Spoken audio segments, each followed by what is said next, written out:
Ассаламу алейкум, менің каналыма қош келдіңіздер. Көптен бері рецепттермен бөліспеген едім. Осы жолы болдың рецептімен бөлісемін.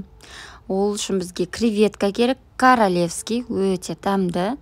Арқасында осындай шегі болады, соны аккуратно алып тастаймыз. Содан соң оған сарымсақ қосамыз. Турап немесе күштен өткізіп қоссаңыздар болады. Паприка, сұйық май және тұз қосып, жақсылап араластырамыз. 10 минутқа мариновать етіп қойып қоямыз. Енді гарнирін пісіреміз, оған киноаны қолданамын. Табамызға кішкене сұйық май құйып, жуылған киноамыз салып, араластырып, қуырамыз. Одан кейін тұз сеуіп, жақсылап араластырамыз да қайнаған суды құямыз. Енді бетін жауып, астын баяу отқа қойып қоямыз. Жүгерімізді пісіреміз, суға тұз салып, жүгерімізді саламыз да 1 сағаттай пісіреміз.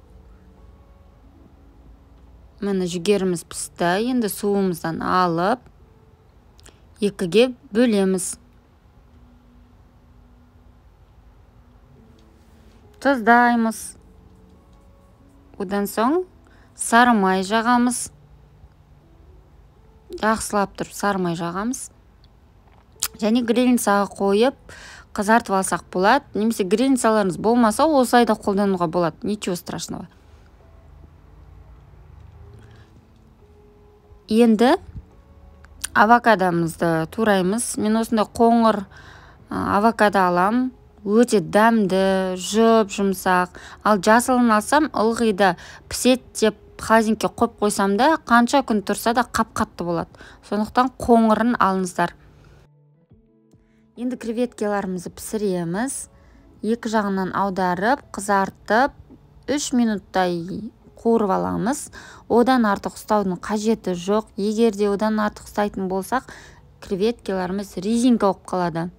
Креветки өте тез піседі. Дайын болды. Енді соусын дайындаймыз.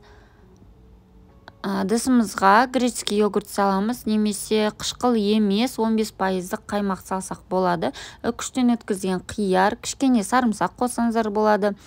Аскөк сеуіп, жақсылап араластырамыз.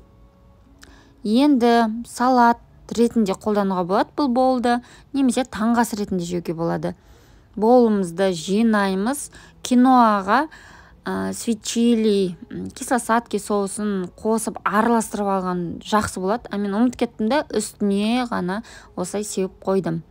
Руккола шөбі, кішкентай черри қызанақтары, қиярды домалақтап жұқалап турап қосамыз. Жүгерімізді, авокадомызды және жаңа қуырылған креветкемізді қойып, үстіне соусымызды құямыз. Өте дәмді болу үшін және әдемі көріну үшін кунжут себеміз. Міне болымыз дәмді өте керемет болып шықты. Мен екінші вариантта да дайындадым. Ол тауық еті, соус терияки еді. Және байқасаңыздар, қиярды жаңағы соуспен араластырып қойдым. Ас болсын. Сіздермен болған Балжан Канафина, лүпіл мен пікір қалдырып, қолдап қойыңыздар. Келесі видеода кездескенше.